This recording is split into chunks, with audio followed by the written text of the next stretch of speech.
پہلا سوال یہ ہے کہ آڈیو یا ویڈیو کیسٹ پر آیت سجدہ آئے تو کیا سجدہ تلاوت واجب ہو جائے گا؟ ایک بات یاد رکھیں، اگر آڈیو یا ویڈیو کے اندر قرآن پاک کی تلاوت ہو رہی ہو اور آیت سجدہ آ جائے تو سجدہ تلاوت واجب نہیں ہوتا۔ آڈیو یا ویڈیو کیسٹس کے اندر کوئی بندہ نبی پاک صلی اللہ علیہ وسلم کا نام نامی اسم گرامی لیتا ہے تو اس کے اوپر درود و سلام پڑھنا بھی واجب نہیں ہوتا، لیکن جو آڈیو یا ویڈیو کیسٹ کے اندر آیت سن کر یا میرے مصطفیٰ کریم صلی اللہ علیہ وسلم کا نام نامی اسم گرامی سن کر آیت سجدہ پر سجدہ کرتا ہے اور نبی کریم صلی اللہ علیہ وسلم کا نام نامی اسم گرامی آئے تو صلی اللہ علیہ وسلم کہتا ہے، وہ اللہ کے نزدیک ضرور اجر پائے گا۔ ورنہ آڈیو یا ویڈیو کے اندر تلاوت کلام مجید میں آیت سجدہ پر سجدہ کرنا واجب نہیں، جو کر لیتا ہے اللہ اس کو ضرور اجر دے گا۔ دوسرا سوال یہ ہے کہ کیا نماز جمعہ کی قضا ہے؟ جب نماز جمعہ قضا ہو جائے گا تو نماز جمعہ کیسے پڑھا جائے گا؟ تو یاد رکھیں، نماز جمعہ قضا ہو جائے تو جمعہ کی قضا نہیں ہے، اس دن ظہر کی نماز پڑھی جائے گی، ظہر کی نماز پڑھی جائے گی، جمعہ کی قضا نہیں ہوتی۔ جس دن جمعہ والے دن جمعہ چھوٹ جائے اس دن آپ ظہر کی نماز پڑھیں گے۔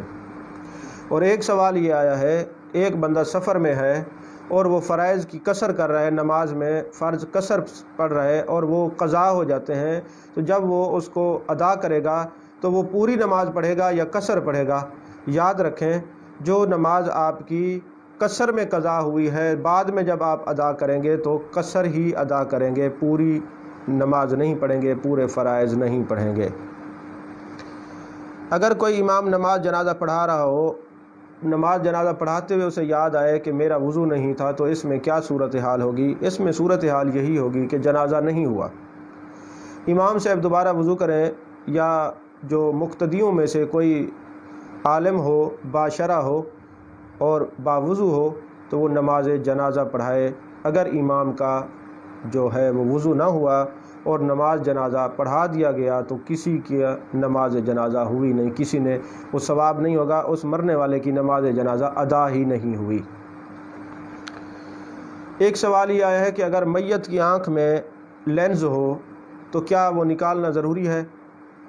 کیونکہ کسی نے کہا ہے کہ اگر وہ لینز نہیں اتاریں گے تو میت کو عذاب ہوگا۔ ایسا بالکل نہیں ہے، میت کو عذاب نہیں ہوگا۔ ایک بات یاد رکھیں، جو چیزیں آپریٹ کر کے مصنوعی لگائی جاتی ہیں، مثلا کسی کی آنکھ کا جو ہے اندر سے آنکھ کا ڈھیلا نکل جاتا ہے، اب چونکہ آنکھ تو اس کی نہیں ہے، اب اس کی خوبصورتی کو برقرار رکھنے کے لیے اندر جو آنکھ لگائی جاتی ہے اس کا بھی نکالنا ضروری نہیں ہے۔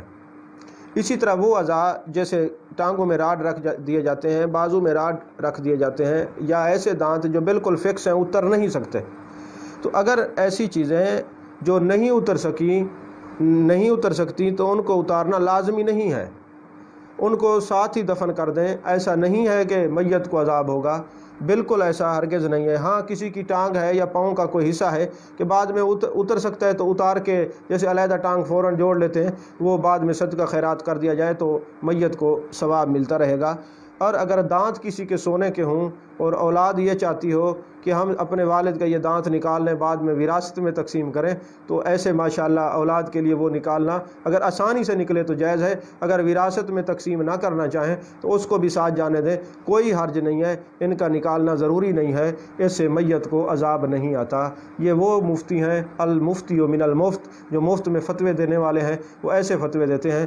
تو میں نے جو آپ سے عرض کیا ہے، یہ لینز نکالنا یا اس قسم کی چیزیں جو آپریٹ کر کے راڈ وغیرہ یا انسان کی باڈی کے اندر جیسے ہارٹ کے اندر وہ بیٹری وغیرہ لگا دیتے ہیں، ان چیزوں کا نکالنا ضروری نہیں ہے، وہ کچھ نہیں ہوتا، میت کو عذاب نہیں ہوگا۔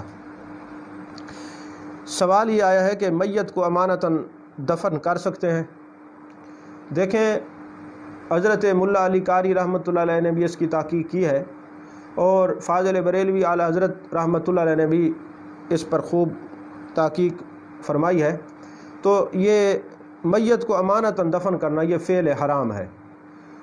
بغیر کسی عذر شرعی کے میت کو نہیں نکال سکتے۔ عذر شرعی کیا ہے؟ بھئی کسی کی زمین کے اندر جو ہے دفنا دیا، وہ زمین والا کہتے ہیں یہاں سے نکالو، یا بارش آ گئی یا سیلاب آ گیا اور میت نکل آئی اور بہنے لگ گئی، اب ظاہر ہے اس میت کو دوبارہ تدفین کرنا ہے، یہ عذر شرعی ہے۔ ویسے میت کو امانتاً دفن نہیں کر سکتے، یہ فعل حرام ہے، اس عمل کو حرام قرار دیا گیا ہے۔ آپ اس کو فتاوی رضویہ شریف میں کتاب الجنائز کے اندر دیکھ سکتے ہیں۔ ایک سوال یہ ہے کہ عقیقے کا گوشت جو ہے وہ والدین اور نانا نانی کھا سکتے ہیں؟ بھئی نانا نانی کو کیا مصیبت ہے، بھئی وہ کیوں نہیں کھا سکتے؟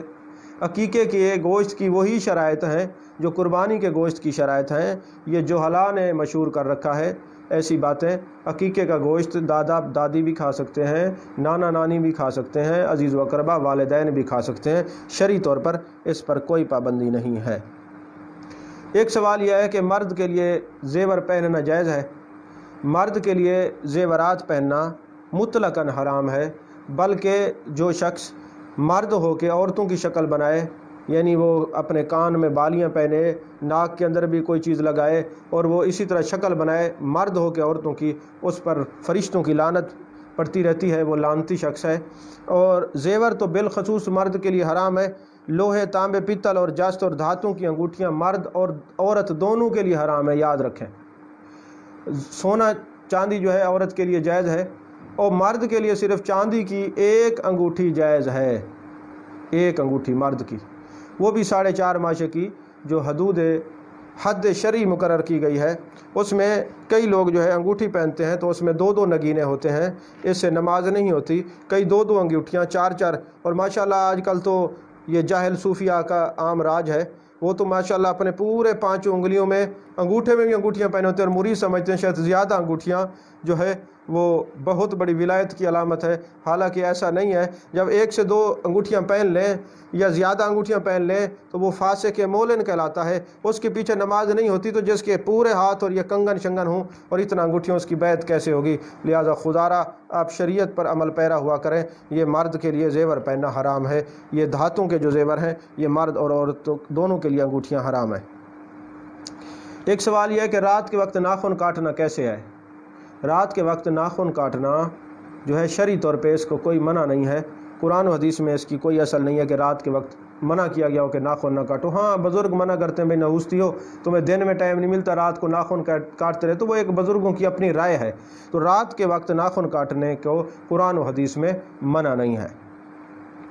ایک سوال یہ آیا ہے کہ میں چھوٹا سا تھا، 2 دن کا، میری والدہ فوت ہو گئی اور میرے والد سے پہلے فوت ہو گئے تھے، تو اب مجھے اپنی والدہ کے نام کا پتہ نہیں اور میں اپنی والدہ کی طرف سے قربانی کرنا چاہتا ہوں، تو اب میں کیا نام لوں؟ تو بھائی یہ دبئی سے جو ہے میسج آیا ہے۔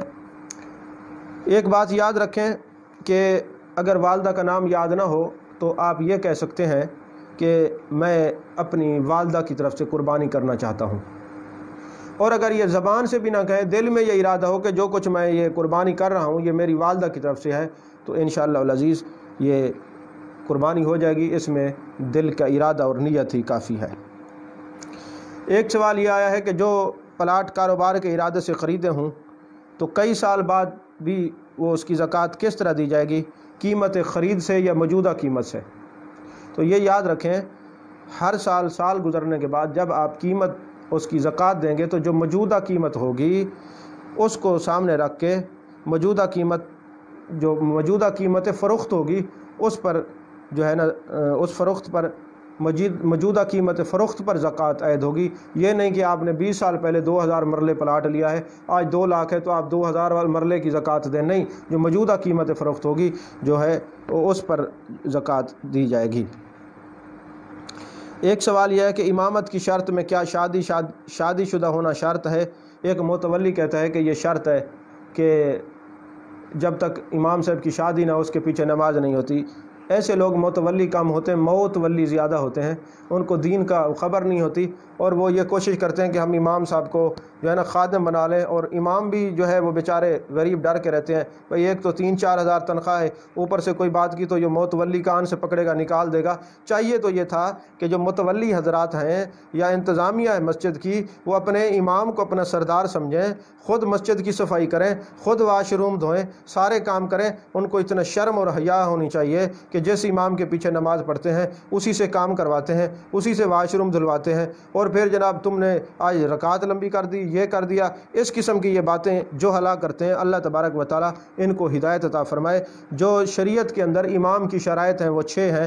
پہلی شرط یہ ہے کہ مسلمان ہو، دوسری شرط یہ عاقل ہو یعنی پاگل یا مجنون نہ ہو، تیسری شرط یہ بالغ ہو، چوتھی شرط یہ مرد ہو عورت نہ ہو، اور پانچویں شرط یہ ہے کہ قرات پر بھی قادر ہو، قرآن پاک درست پڑھتا ہو، اور چھٹی شرط یہ ہے کہ وہ معذور نہ ہو۔ یہ دین اسلام کی 6 شرائط ہیں، جس کے اندر یہ پائی جائیں وہ امامت کے لائق ہے، اور وہ اس میں جو ہے نا شادی کی شرط نہیں ہے۔ متولی صاحب کی طرف سے اپنی طرف سے یہ ایک خود انہوں نے جزی قائم کی ہے، تو اللہ تبارک و تعالیٰ اسے متولیوں کو ہدایت نصیب فرمائے، اور وہ اس ہدایت کے ساتھ ساتھ اپنے ائمہ کی شادی کا بھی بندوبست کریں۔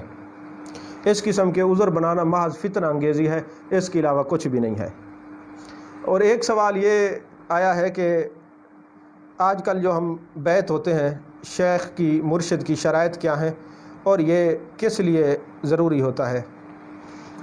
دیکھیں، یاد رکھیں، شیخ کی شرائط میں سے یہ ہے کہ شیخ شریعت کے مطابق شکل ہو، اور شریعت طریقت کا علم حاصل ہو، اور کم از کم اتنا علم ہو اگر مرید کوئی سوال پوچھے تو جواب نہ آئے تو کتاب سے دیکھ کے بتا سکے، یہ فقہاء نے اجازت دی۔ اگر کسی کا مرشد بہت بڑا عالم ہے تو سبحان اللہ، اس کے لیے تو یہ بہت بڑی نعمت ہے شیخ کا وجود، لیکن اتنا ضرور ہو اگر کوئی سوال پوچھے جواب نہ آتا تو جواب دکھا سکے۔ فتاوی رضویہ شریف میں اعلیٰ حضرت نے، اور اس سے پہلے جتنے آپ سے پہلے لوگ ہیں انہوں نے بھی یہ شرائط بیان کی ہیں، شکل شریعت کے مطابق ہو، دین اسلام کا علم رکھتا ہو، شریعت کا علم ہو، طریقت کا علم ہو۔ حقیقت اور معرفت تو یہ بعد کی باتیں ہیں، ظاہری طور پہ علم ہوگا تو وہ اگر کسی پیر کو غسل کے 3 فرض نہیں ہیں تو وہ اپنا جسم تو پاک کر نہیں سکتا، کسی اور کو پاک کیسا کرے گا؟ کسی شیخ کو خود غسل کے وضو کے فرائض کا پتہ نہیں ہے، ان کو نماز کی صحیح رکعتوں کا پتہ نہیں ہے، اور وہ کھاتے پیتے پاکستان میں ہیں، نماز مکے میں اور مدینے میں حرم میں جا کے ادا کرتے ہیں۔